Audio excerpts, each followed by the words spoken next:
జగన్మోహన్ రెడ్డి గారు పెన్నెల్లి అరెస్టుని ఖండిస్తూ ఆయన జైలుకి వెళ్ళి పెన్నెల్లిని పరామర్శిస్తూ ములాఖాత్ అయ్యి కొన్ని విషయాలు రావడం బయటకు వచ్చి చాలా అన్యాయం జరిగిపోతుంది, అక్రమాలు జరిగిపోతున్నాయి, రాష్ట్రంలో అరాచకాలు పెచ్చిమీరిపోతున్నాయి అన్నట్టుగా కూడా నిన్న మాజీ ముఖ్యమంత్రి వైఎస్ జగన్మోహన్ రెడ్డి గారు మాట్లాడిన తీరుని ఎలా చూస్తారు? అంటే ఈవీఎంని పగలగొట్టిన విషయంలో ఎమ్మెల్యేగా ఉండి ఆయన ఒక ఎమ్మెల్యేగా ఉన్న వ్యక్తిని సమర్థించడం జగన్మోహన్ రెడ్డి గారిని మనం ఎలా చూడొచ్చు అంటారు? ఫస్ట్ ఏంటంటే జగన్మోహన్ రెడ్డి అనే వ్యక్తి అసలు రామకృష్ణారెడ్డి ఏం చేశాడు, నేను జైలుకి ఎందుకు వెళ్తున్నాను అనేది ముందు జగన్మోహన్ రెడ్డి తెలుసుకోవాలి. ఒక మాజీ సీఎం అయ్యి ఆయన అందరూ కూడాను ఉన్నటువంటి ఎమ్మెల్యేలు ప్రతి ఒక్కరు కూడా మీరు ఈవీఎంలు పగలగొట్టి మీరు గెలవాలని చెప్పి ఆదేశించింది ఎవరు? సద్దలోకుడు జగన్మోహన్ రెడ్డి కూడా వీళ్ళు చేశారు. వీళ్ళు చేసి వెనకాల నాటకం ఆడుతున్నారు. నేను ఒకటే చెప్తున్నా, ప్రజలు నాయకుల కన్నా బాగా తెలియగలవారు. నేను ఏది ఇచ్చాను, ఏది చేస్తాను, ఏది చేయాలి అభిప్రాయం అంటున్నాడు. అసలు మేము వచ్చి నిన్నటికి మేము గెలిచి కరెక్ట్గా నెల ఒకరోజు ఈ రోజుకి కనీసం మీరు చెప్పండి, ఒక కొత్త ఇంటికి వెళ్ళిన తర్వాత మనం ఆ సామాను సర్దుకుంటాక మనకు ఎంత టైం పడుతుంది? మనం ఎప్పుడు న్యాయం చేస్తాము? ఆయన ఎప్పుడు న్యాయం చేశాడు? అసలు ఇవాళ ఆయన దగ్గరికి రామకృష్ణ దగ్గరికి వెళ్ళాల్సిన అవసరం ఉంది?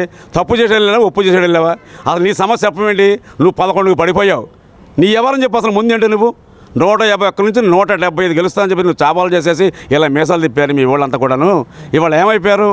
ఎవరైనా సరే ఒకటే, జగన్మోహన్ రెడ్డి గారు మేము చెప్పేది ఒకటే, మీరు మాజీ ముఖ్యమంత్రిగా మిమ్మల్ని గౌరవిస్తాం, ప్రేమిస్తాం, కానీ తప్పుడు ప్రచారాలు దయచేసి చేయకండి. తప్పుడు ప్రసారాలు చేస్తే ఇలాగే మీకు తీర్పు వస్తుంది.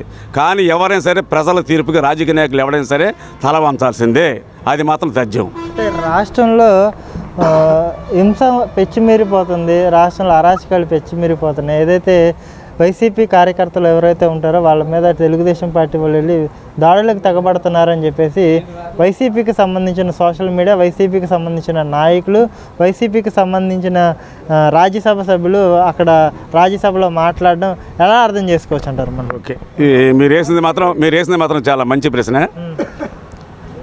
2019 నుంచి 2024 వరకు 24 వరకు ఎవరు దరిద్రపు వాక్యాలు చేశారో, ఎవరు దరిద్రంగా మాట్లాడారో ఈ ప్రజలందరికీ తెలుసు. కానీ ఈరోజు మా వాళ్ళు ఏం చేశారో ఒకటి నిరూపించమనండి. ఎందుకంటే ఎదటి మీద బురదేద్దామని మనస్తత్వం కలిగినటువంటి రాజకీయ నాయకుడిని ఎవడ క్షమించడో, ఆడి జీవితంలో ఎప్పుడు కూడా రాజకీయంలోకి రాడు. అతను మాట్లాడేది అది కరెక్ట్ కాదండి. అసలు అది ఎందుకు మాట్లాడుతున్నాడు అలాగా? ఇవాళ అతనికి మైండ్ చెడిపోయింది. నేను అనుకోవడం ఏంటంటే, ఒక గౌరవ శాసనసభ అనేది ఏంటి ఒక గౌరవమైనటువంటిది. కానీ చంద్రబాబు నాయుడు గారు 2019లో 23 సీట్లు వచ్చినప్పుడు కూడాను ఒక స్పీకర్ని కూర్చోబెడతాకి ఒక గౌరవనీయులుగా తను వయసును కాపాడుకుంటూ తను మాజీ ముఖ్యమంత్రిగా స్వాగతం పలికేసి అక్కడ కూర్చోబెట్టడం జరిగింది. ఈ రోజున మీరు చేసింది ఏంటి? ఒక ముఖ్యమంత్రి పదవి 5 సంవత్సరాలు అనుభవించి ఒక స్పీకర్ గారంటే ఎవరు? మనకి జడ్జిమెంట్ ఇచ్చే అటువంటి వ్యక్తి స్పీకర్ అంటే అలానే. కానీ అందరం కలిసి మనం అక్కడ కూర్చోబెట్టాలని బాధ్యత ఉంది. అసలు ఎందుకు పారిపోయి ఇంటి దగ్గర కూర్చున్నారు? నాకు సమాధానం ఇప్పుడు దీనికి సమాధానం చెప్పాలి. ఇవాళ అసెంబ్లీ అల్లులు అడుగు పెట్టడానికి దమ్ము చాలక ధైర్యం లేక చేస్తున్నాడు. మేము ఒకటే చెబుతున్నాం, మా బాబు గారు ఇచ్చినటువంటి వాగ్దానాలు ప్రతి ఒక్కరు కూడా మేము చక్కబెట్టుకున్న తర్వాత ఇచ్చిన ప్రతి వాగ్దానం కూడా మేము చెల్లిస్తామని చెప్పేసి ఈ ప్రజలకి సభాముఖం మేము తెలియజేస్తున్నాం. రెండోది ఏంటంటే, నువ్వు చేసిన పెంటేంటో చెప్పు. అసలు అది ఇళ్ల స్థలాలను ఇచ్చావు. ఇళ్ల స్థలాలు ఇచ్చినప్పుడు మీరు ఏమన్నారు? ఇళ్ల స్థలం ఇస్తాను, పేదవాడికి కట్టిస్తాను, పేదవాడికి పట్ల ఇస్తాను, ఆ పట్ల తీసుకెళ్ళి బ్యాంకులో పెట్టుకోవచ్చు, నీ కూతురు పెళ్ళికో నీ కొడుకు పెళ్ళికో ఉపయోగపడుతుందని చెప్పాడు. ఈ రోజున నేను తీసుకెళ్తాను రండి. ఇవాళ మా ప్రెసిడెంట్ ఇప్పుడు ఎమ్మెల్యే బోడే ప్రసాద్ గారు మేము అందరం కూడా కలిసాము. జగనన్న కాలనీ అని చెప్పి ఆ కాలనీకి వెళ్ళాము. మేము ఇవాళ ఒక్కొక్కళ్ళు మంగళసూత్రాలు కూడా, చెవులు పోగులు కూడా, దొద్దులు కూడా లేకుండా 6 లక్షలు పెట్టేసుకొని నెలకు 12,000 ఇంట్రెస్ట్ కడుతున్నారు ఒక్కొక్కరు. దాన్ని ఒకసారి ఆలోచించమని చెప్పండి. ఆయన చేసిన పని ఏంటి? ఆయన ఓటమి కూడా కారణం అదే. ఈ వాగుడు మా వాళ్ళు అంటున్నారు కదా, వైఎస్ఆర్సీపీ ఇప్పుడు ఒక మాట చెప్తాను. గుడివాడ ఉందండి, గుడివాడ ఉంది, గన్నవరం ఉంది.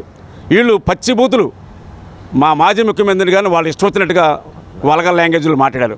ఇవాళ ఎవరన్నా కానీ కొడాల నానిగారి ఇంటికి వెళ్ళి మా వాళ్ళు ఎవరన్నా కానీ అతన్ని మాట్లాడుతున్నారా, హెరాస్మెంట్ని మాట్లాడుతున్నారా? అది ఉంటే ప్లేస్ చేయమనండి దయచేసి. జగన్మోహన్ రెడ్డి గారు చేతకాని కూతురు అనవసరం అండి. ఏదైనా తోక ముడుచుకుని ఇంటూ కూర్చోమనండి, ఈ 5 సంవత్సరాలు కష్టపడమనండి, అది చేసుకోమనండి. కానీ పిచ్చ పిచ్చ మాటలు మాట్లాడితే ఇక తోక ఉండదండి.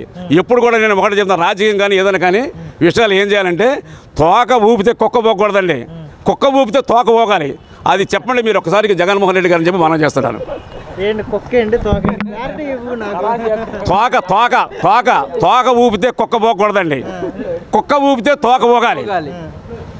అంటే దానికి అర్థం మీకు, మనకు ఉండే తోక ఊపితే కుక్క పోకూడదు, కానీ కుక్క ఊపితేనే తోక ఊపాలని చెప్పేసి జగన్మోహన్ రెడ్డి గారు శుభ్రంగా ఏసీలు పడుకోమనండి. పిచ్చేస్తలు 5 సంవత్సరాలు పడుకోమని ప్రశాంతంగా ఎందుకు చేసుకుంటాడు? Okay, bye.